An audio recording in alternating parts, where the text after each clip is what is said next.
So, in this session, first we are going to discuss about the mathematical form of the second law, and that we can prove directly from the Clausius inequality of irreversible cycle. See,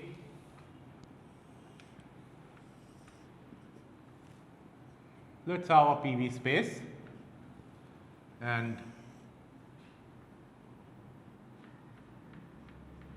let us consider an irreversible cyclic process 1A, 2B, 1 or 2C1, the same notation as I have used in the handout. So, as its part is irreversible, overall it must be an irreversible cycle. So, essentially we can write that cyclic integral of del q by t, cyclic integral of del q by t must be less than 0 for the cycle 1A, 2C, 1, right. So, now we can break it down into 2, 1A 2 del q by t plus 2C1 del q by t, that is less than 0. Okay. Now, if I consider a reversible cycle, reversible backward path, let us say it is B. So, here we know that this del q by t 1A 2B1 is equal to 0, and that we can split as 1A 2 del q by t plus 2B1 del q by t equal to 0. So, 1A 2 we can replace as minus of 2B1 del q by t. So, if I replace it, it is minus of 2B1 del q by t plus 2C1 del q by t, it is less than 0, right. So, 2B1, this is a reversible process, this minus 2C1 is greater than 0, right.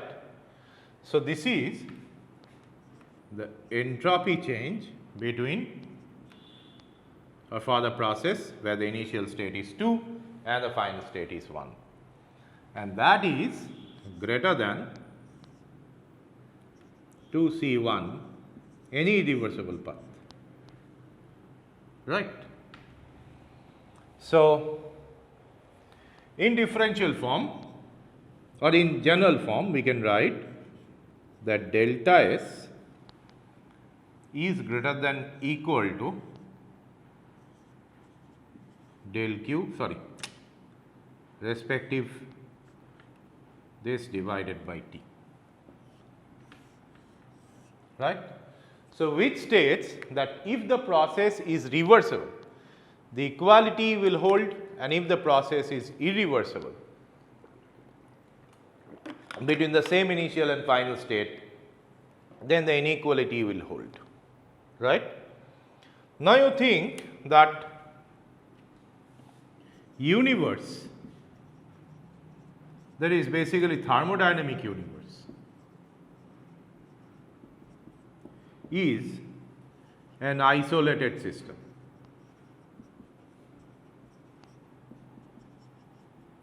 For which del q equal to 0, and as a consequence we can write delta S universe is always greater than equal to 0, right. If it is a reversible process, then entropy change will be equal to 0. If it is an irreversible process, then the entropy change will be always greater than 0. So, as all natural processes are irreversible, so obviously we can go for writing the second law statement in mathematical form as delta S universe greater than 0, which means for all real processes, real and feasible processes,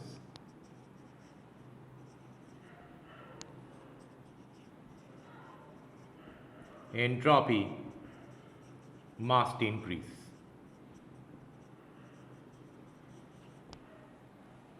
Right.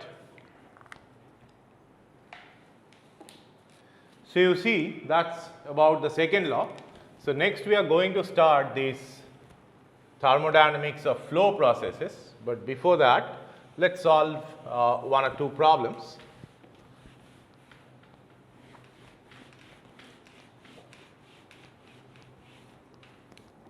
Like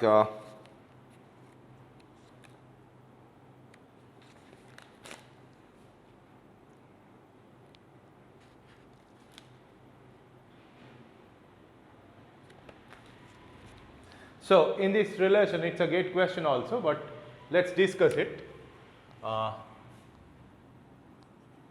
PV equivalent phase space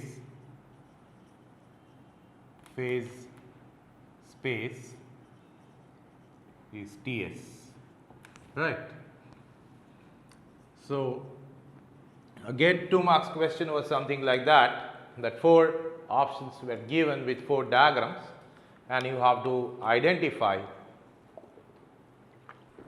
the correct representation of Carnot cycle. And also in relation to that, I mentioned originally in discussing the Carnot cycle that Carnot cycle efficiency is independent of this working material. So let's prove it with the TS diagram. So Carnot cycle in TS plane. So y axis is T, S axis is entropy. Now here, if the temperature is TH, this is the process 1 to 2, which is isothermal heat input, then adiabatic reversible expansion to the temperature Tc, then isothermal heat rejection and adiabatic compression to this original state. Right? So that's the true representation of Carnot cycle. So this is isothermal, and these two are adiabatic steps. And you see reversible adiabatic processes here. Reversible adiabatic processes are isoentropic processes. So entropy remains constant for reversible adiabatic process. So you see here, del Q reversible, we know it's equal to TdS. So Q reversible for this 1, 2 is basically mod QH, and it's equal to T into S2 minus S1, TH into S2 minus S1. And Q reversible 3, 4, it's equal to Tc into S4 minus S3, and eventually Qc, which is minus of Q reversible 3, 4, it's equal to Tc into S3 minus S4. Now you see efficiency is 1 minus mod Qc by mod QH. So 1 minus Tc by Th, S3 minus S4, and here S2 minus S1. So as these processes, these 2 to 3 and 4 to 1, these are reversible adiabatic. So S2 is equal to S3 and S4 is equal to S1. So eventually it is 1 minus Tc by Th. Right? So here we have not considered any assumptions regarding the working material. So we have to understand that Carnot cycle efficiency is independent of this working material.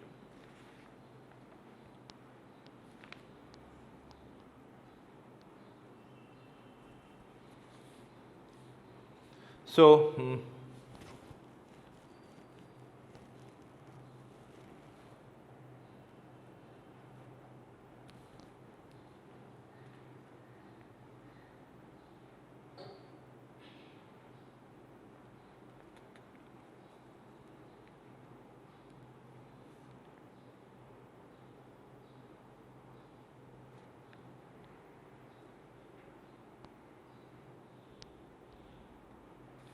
So you see another gate problem of 2007, 2 kg of steam in piston cylinder assembly.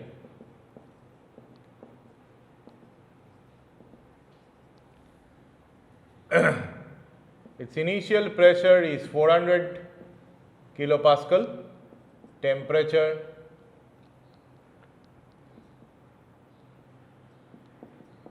175 degrees Celsius, undergoes mechanically reversible isothermal compression to a final state such that the steam is saturated, right. We have to calculate the work required for the process.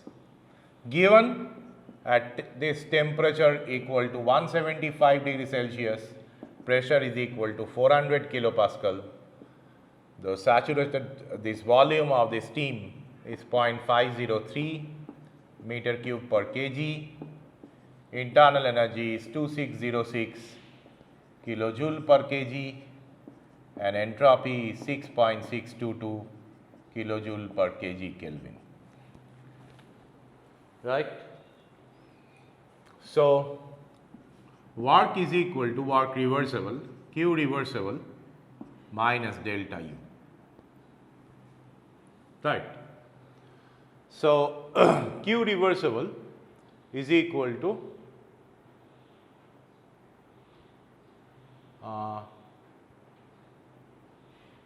I think another data must be given. For saturated steam at least, we have to know, sorry, it is isothermal, right? It is reversible isothermal compression. So if it is isothermal, reversible isothermal, so final state temperature is 175 degrees Celsius and it is being compressed. So so basically Q reversible is equal to T into delta S. Steam is just saturated, 2 kg of steam, it is given,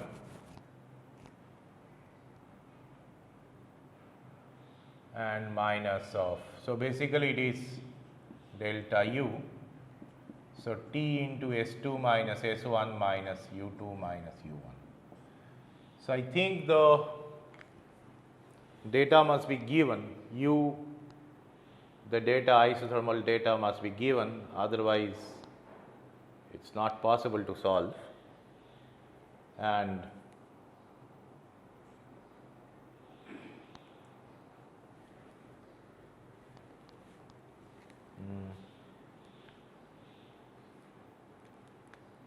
T at 175, P is 400, it is the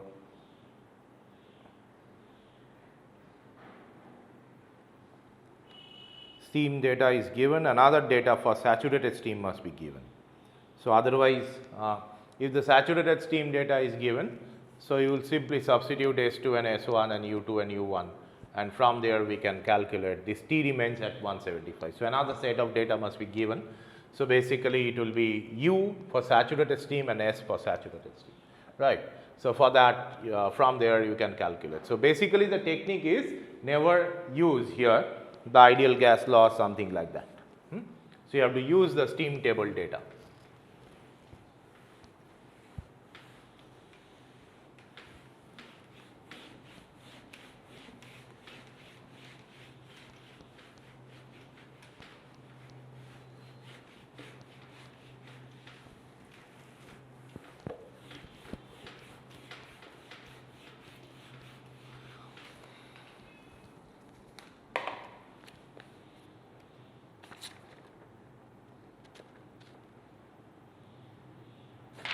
Okay. You see, another problem with multi-reservoir heat engine.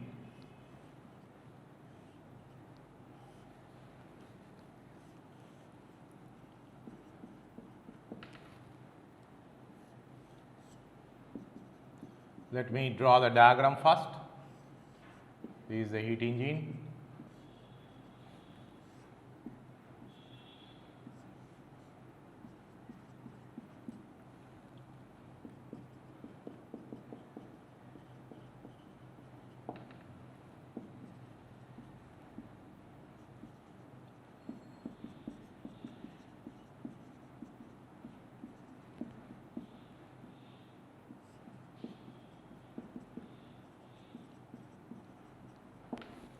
Right.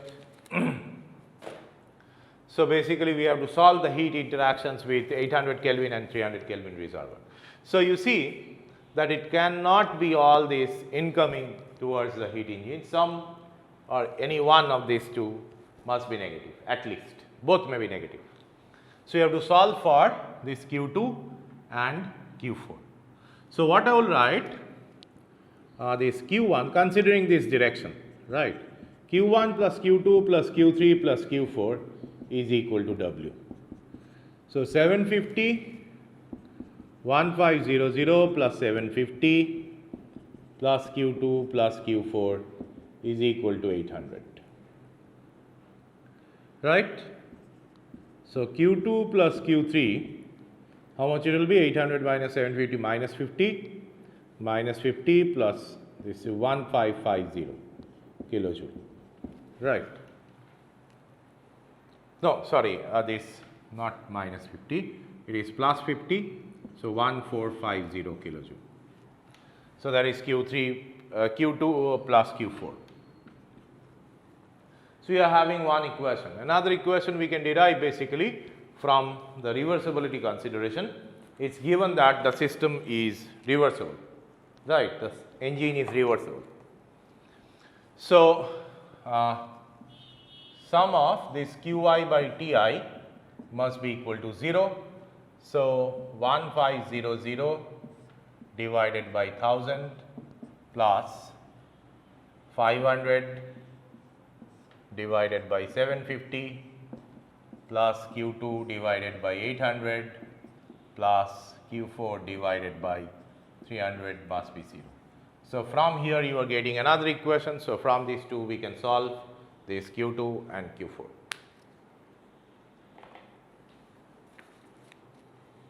See, this is a very interesting problem. Another one.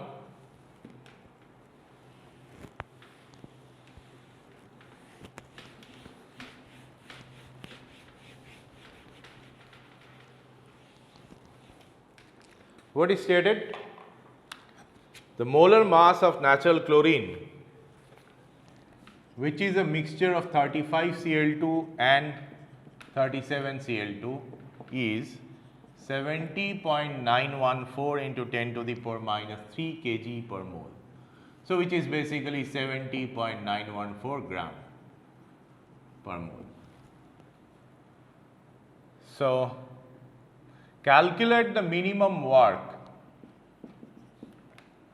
to separate, necessary to separate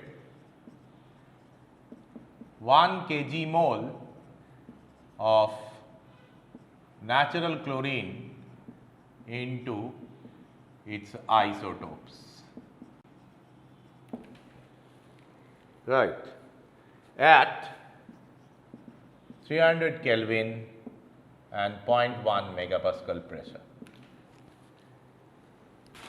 So, you see here this Q is equal to delta U plus W, and we consider ideal gas, otherwise we cannot proceed, and it is isothermal process. So, W is equal to Q for an isothermal process with ideal gas. So, minimum work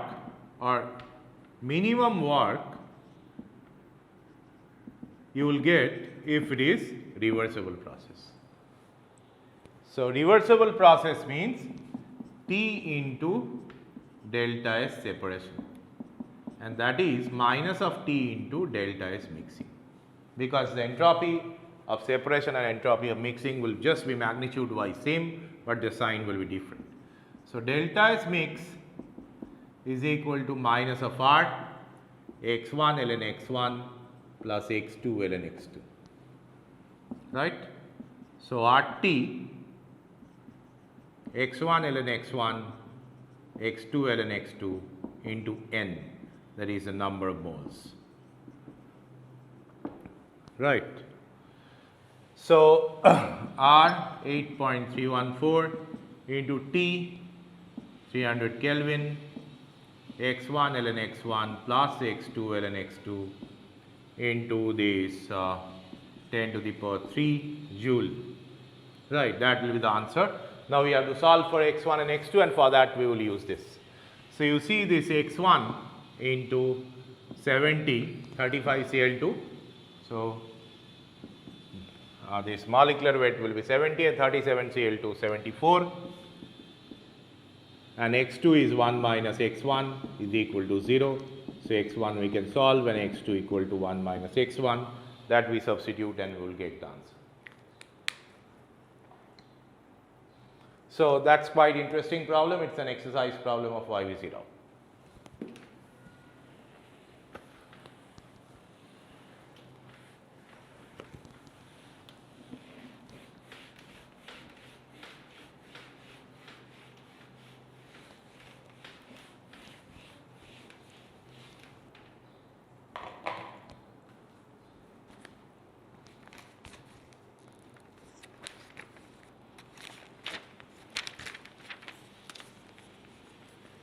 Now, you see another problem. Two Carnot cycles A and B operates in series between three thermal reservoirs. A,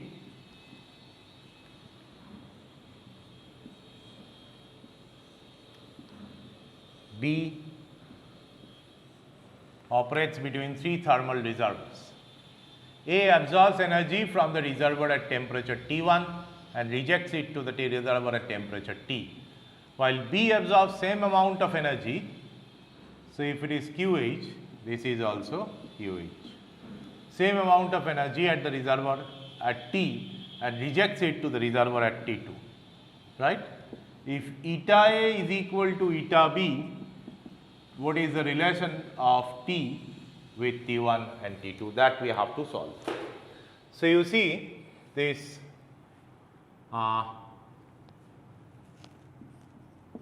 W and here W1, W2, right. So, mod of W1 divided by QH is 1 minus T by T1. Mod of W2 divided by QH is 1 minus T by T2. Now, the efficiencies are same. So, W1, W2 are same. So, we get 1 minus T1 divided by T divided by T1 is equal to 1 minus T divided by T2. So, T becomes the geometric means of T1 and T2. So, that is a very simple and easy problem, but you have to construct the system properly.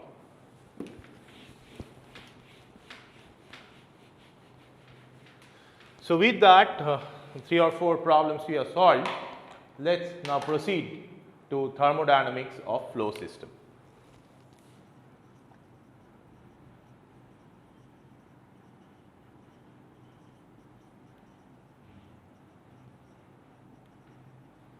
See, basically the general energy equation we have already derived in fluid mechanics.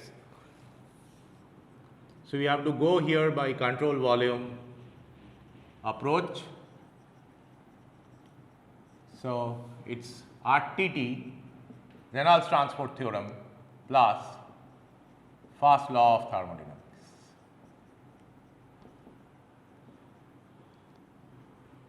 That we have to majorly use. So you see, this give rise to 0 equal to, sorry, not 0, Q dot minus W dot S, heat given or heat input rate. This is shaft work, S stands for shaft work output rate. Heat input rate minus shaft work output rate equal to del T integral Cv E rho dV plus integral Cs H plus V square by 2 plus Gz into rho V dot d. That we have discussed as the general energy equation. So this is the general energy equation.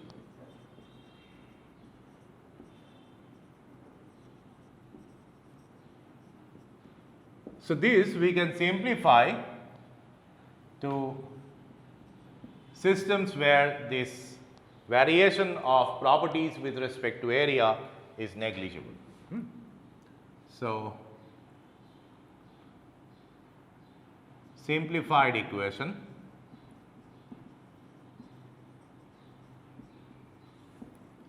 for systems where variation, where number 1 delta Ke equal to delta Pe equal to 0. So small e equal to small e here. And second, variation of properties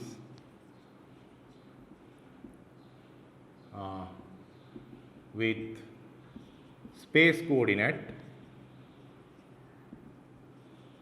is negligible.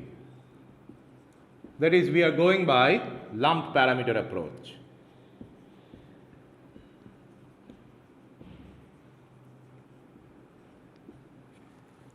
Now you see, we can write here that Q dot minus W dot S. Now there are no variation of property like E is U, rho and U are invariant with respect to or inside the system.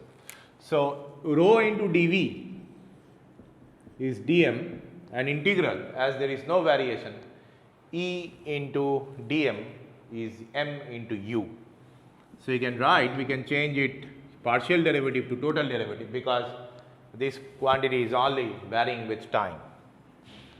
So mu control volume plus here this rho v dot dA can be written as dm dot or dm dot, and these properties are invariant with space or spatial coordinate.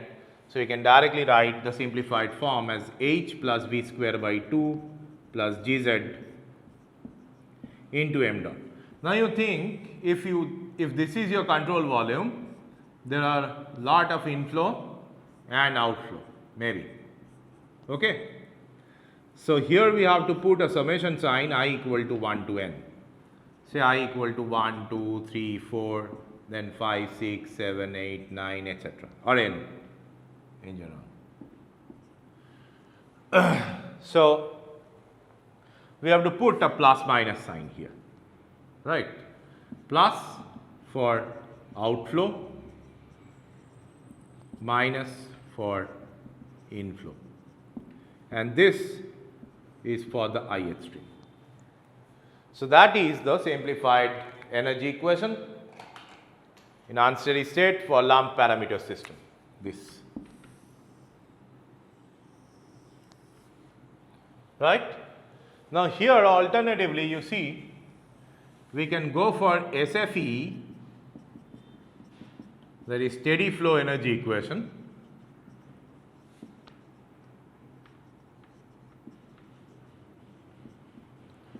as q dot minus w dot s equal to integral over control surface h plus v square by 2 plus gz into rho v dot dA.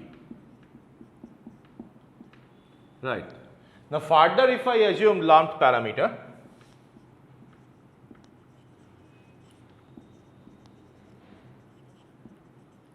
so it becomes q dot minus w dot s, this term will be eliminated,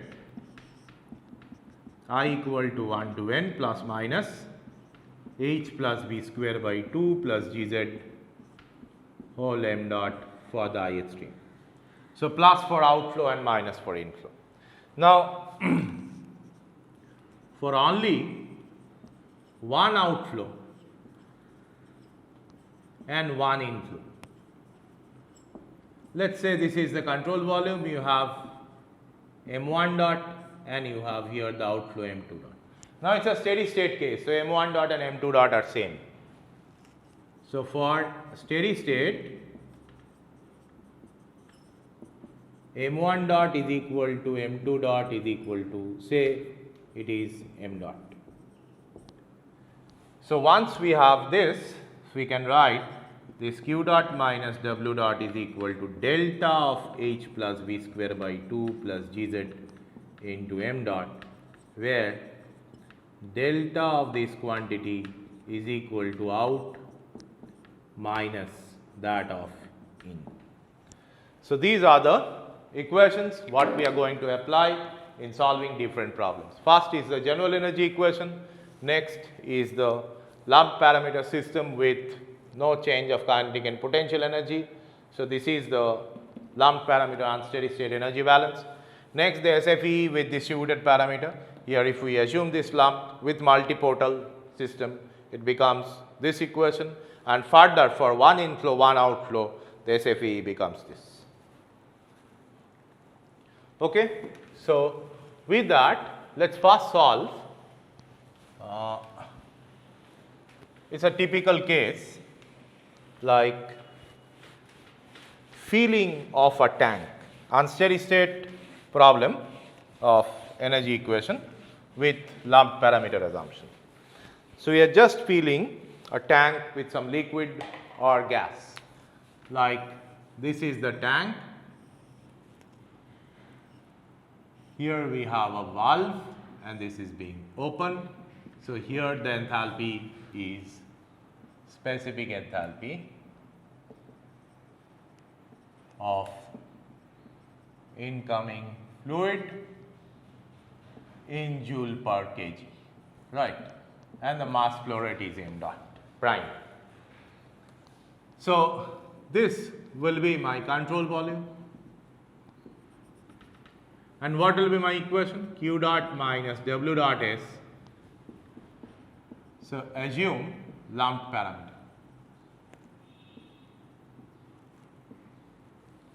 Approach.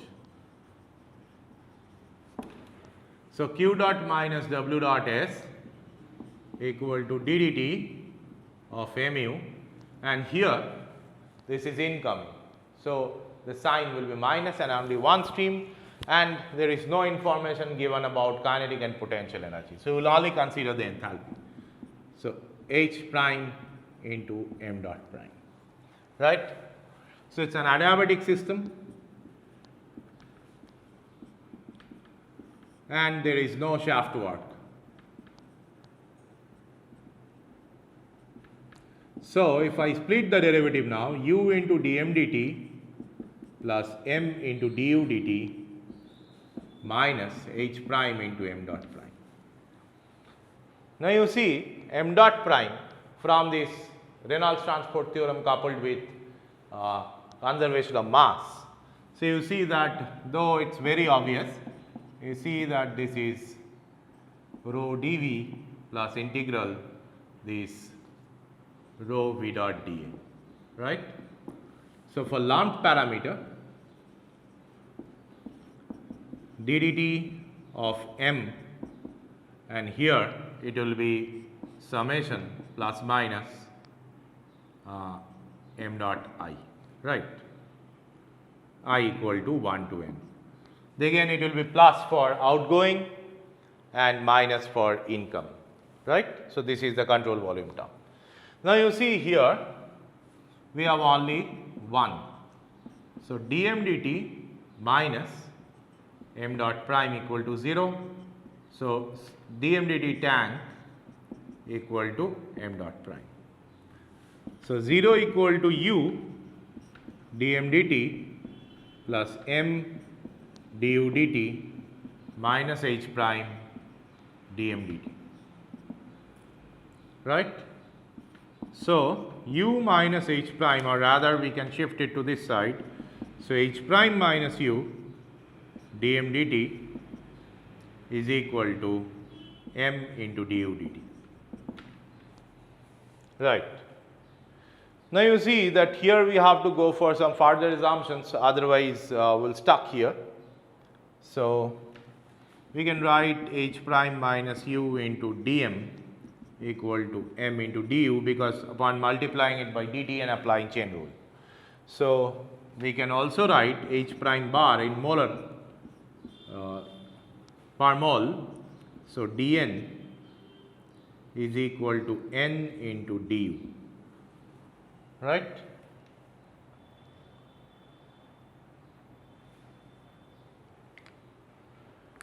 So, what you are getting here?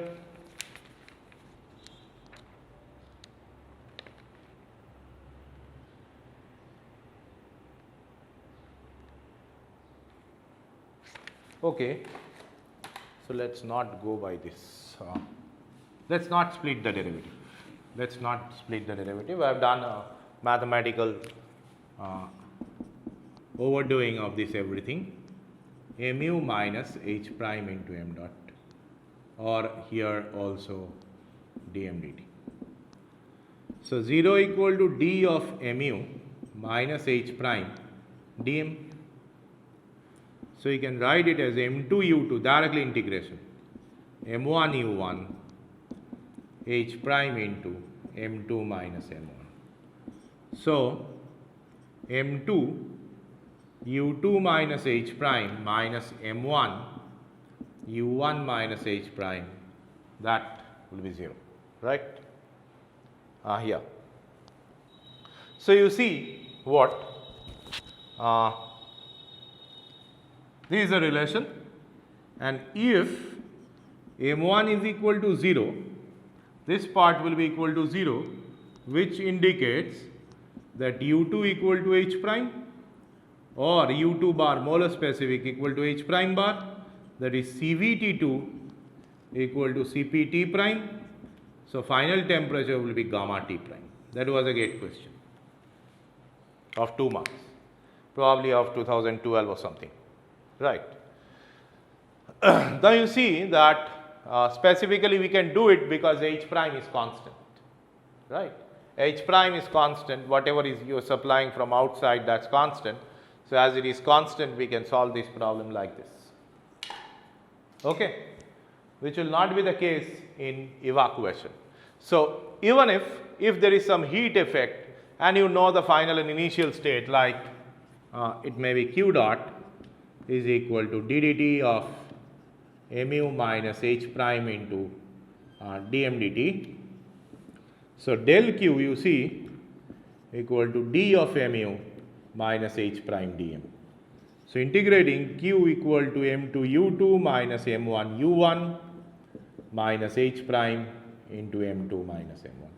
So, from there maybe or alternatively it is n2 in terms of mole u2 bar minus n1 into u1 bar, right, minus h prime into n2 minus n1.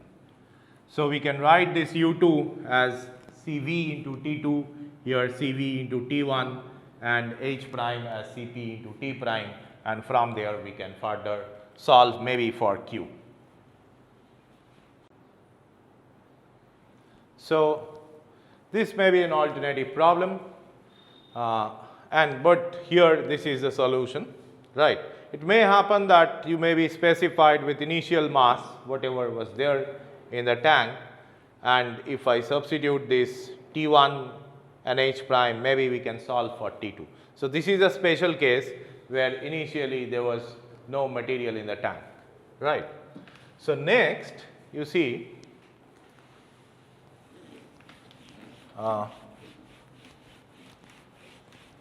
we'll solve for a problem draining of a tank.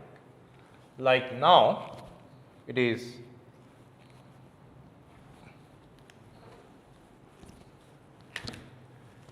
this.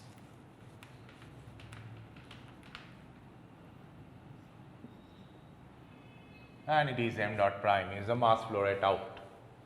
So, here q dot minus w dot s is equal to d dt of mu minus this h here. This h will be the h of the tank, right, corroborating with u. So, that into m dot with a plus sign, correct, but m dot is equal to minus of dm dt because m dot is outflow. So, if I write this dm dt plus m dot, so it is going to give you this. So, this is again 0, this is 0, adiabatic with no shaft work. Let us assume this, right.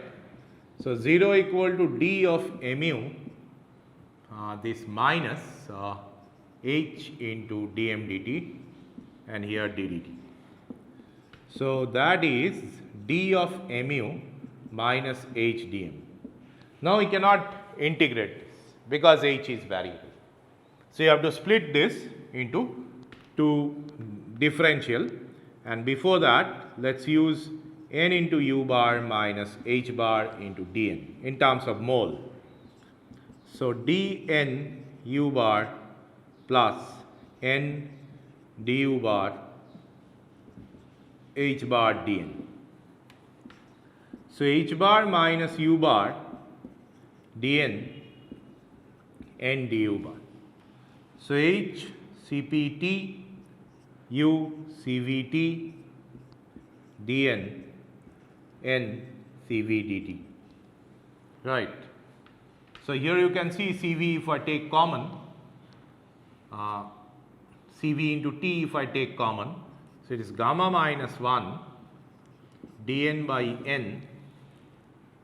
So, that will be dt by t. So, gamma minus 1 ln of n2 by n1 equal to ln of t2 by t1. So, n2 by n1 to the power 1 divided by gamma minus 1 equal to t2 by t1. Not 1 divided by to the power gamma minus 1 equal to t2 by t1, and that is the relation for how much we have charged and what will be the final temperature under adiabatic filling operation, right. So, here again you can add q, but once you add q here, it will not be so easy to integrate. So, that is why it is a simple analysis by which we can show that whenever the tank drains, and if it is an ideal gas, here there is an ideal gas assumption. If it is an ideal gas, what will be the final temperature once I have drained out n2 minus n1 amount of moles. So, that is about the unsteady state analysis. Now, you see we will now discuss the application of SFE to different devices under idealization. Like first we will discuss about the SFE of adiabatic turbines. Turbine is what? It produces work in a continuous process where steam or any high temperature flue gas expands through it, right. So, this is state 1, this is state 2, and it is producing work W dot, and this will be my control volume. So, Q dot will be considering as 0, right. So SFE is Q dot minus W dot S is equal to this delta of H plus V square by 2 plus GZ into M dot. So Q dot is 0. We also consider delta of V square by 2 equal to delta of GZ equal to 0.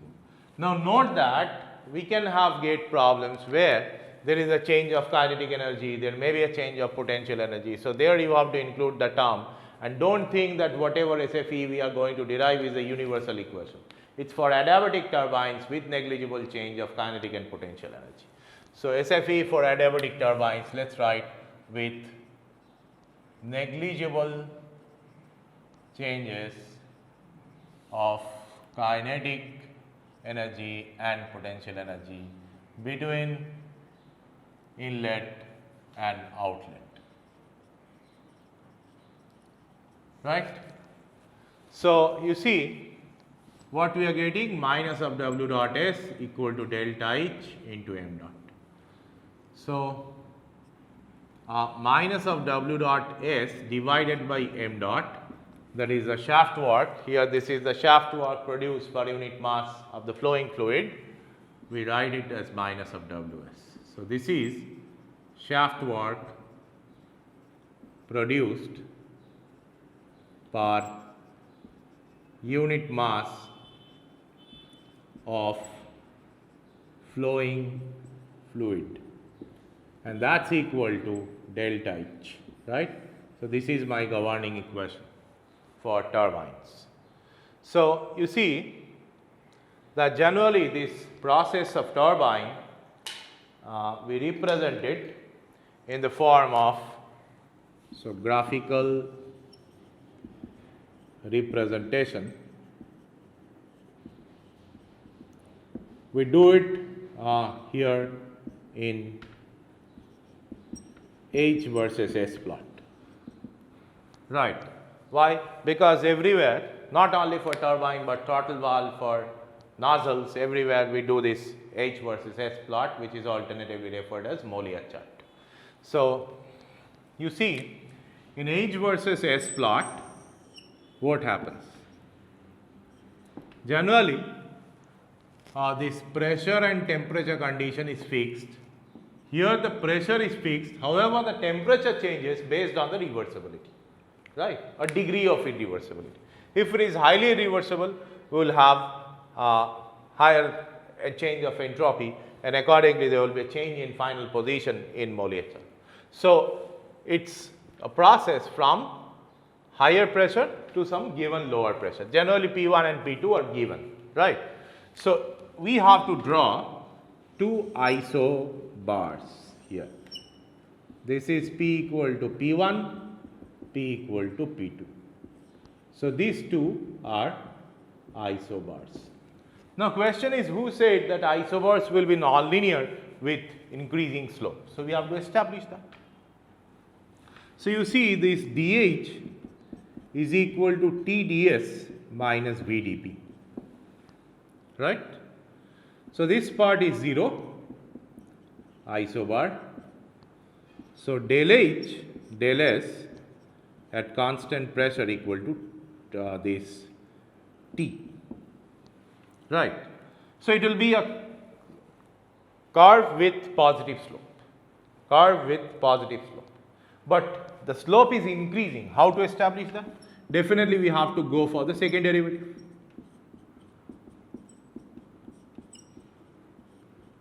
And that is by definition T by Cp, because you see, for ideal gas at least,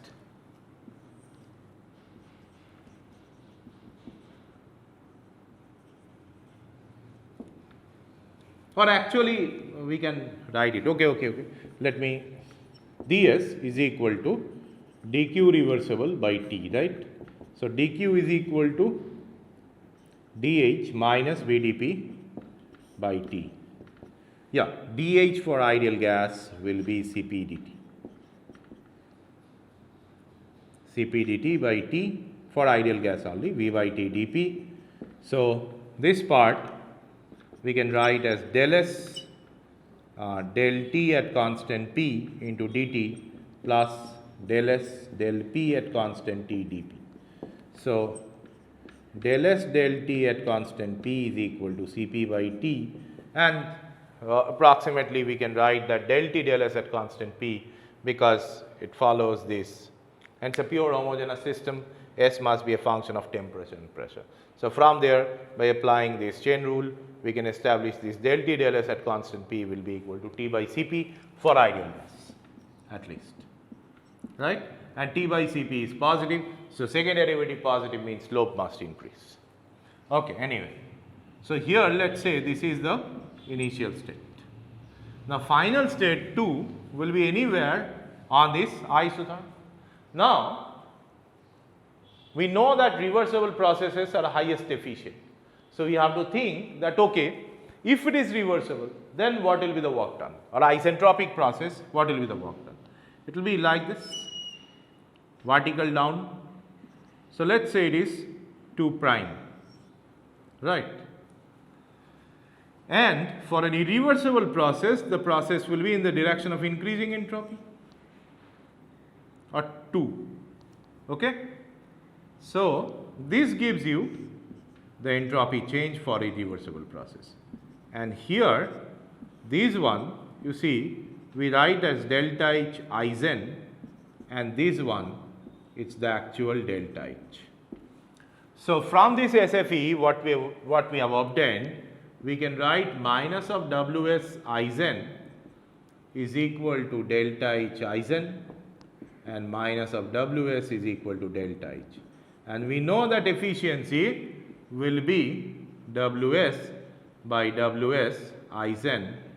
So, it is delta H divided by delta H isentropic. And what is to be noted here, actually this Ws is positive, right, because turbine is producing work. So, Ws here is positive. So, delta H is negative. It is obvious because the temperature and pressure in a turbine from inlet to outlet it's decreasing. So, whenever the temperature pressure decreases, we know that enthalpy must enthalpy must decrease. Okay. So, that is the equation and graphical representation for the turbine and discussion regarding the Mollier chart for turbine. So, what you have to understand here, that this is the highest because delta H from the graph it denotes this delta H Eisen is higher than delta H in all possible cases when this initial and final state are constrained between two isobars. So, next is very similar, the SFE of adiabatic compressor.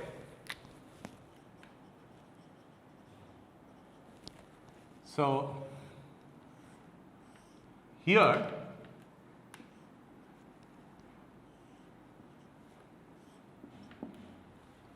this is pressure P1, temperature T1, this is pressure P2, temperature T2, P2 is higher than P1 and we are giving work to that system, shaft work to that system, and Q dot equal to 0. So, this is state 2, right. Similar to the turbine, this will be my control volume. And you see that here the same equation will result, right. We will have the same equation.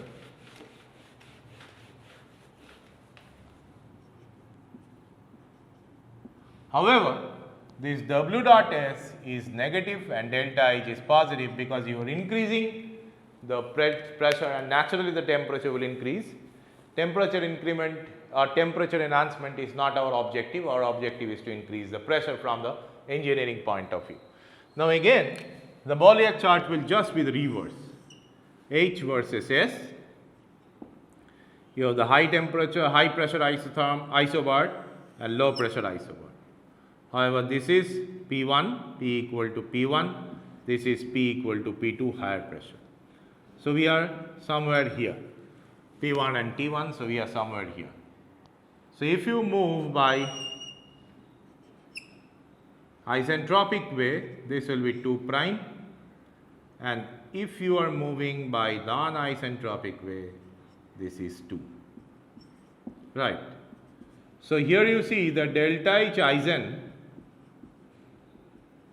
is lower than actual delta H. And definitely the reversible process is more efficient, because here the change or the work done, the shaft work, is the input, and the change of state, particularly the change of pressure, is the output. So change of or the output for these two isobar remains fixed for 2' and 2. So efficiency is minus of Ws Eisen divided by minus of Ws, right, which is delta H Eisen divided by delta H. So you have to understand that if for ideal gas as working material, this will be T2 Eisen minus T1 divided by T2 minus T1, where T2 Eisen, reversible adiabatic process, divided by T1 equal to P2 by P1 whole to the power gamma minus 1 by gamma, right. Based on that, let us solve a problem as the last topic of discussion for this session. What is that? Here an ideal gas 1.4 here enters an adiabatic compressor at 25 degree, which is 298 Kelvin, and pressure 0.1 megapascal, and leaves at 1 megapascal, and T2 330 Kelvin. So 273 plus 330, how much? This 603 Kelvin. Right. So what is the point? Calculate the isentropic efficiency of the compressor. So you see that if it is isentropic, then what will be the this T2 Eisen, that we have to solve only. T2 Eisen by T1 equal to P2 by P1 whole to the power gamma minus 1 by gamma. So solve T2 Eisen and substitute there. So we'll get T2 Eisen minus T1 divided by T2 minus T1. So that's the story of isentropic efficiency, which is reducing into a very simple expression for here. And gamma is given to be 1.4, so we can solve it and get the expression for T2 Eisen. So that's all for this session. In the next session, we are going to discuss about the throttle valve, right, and adiabatic nozzle, Joule-Thomson expansion, and next we will move to the steam power plants and different other internal combustion engines and different other strategies to generate this power from fossil fuel. In addition to that, we will also discuss refrigeration and liquefaction. Thank you.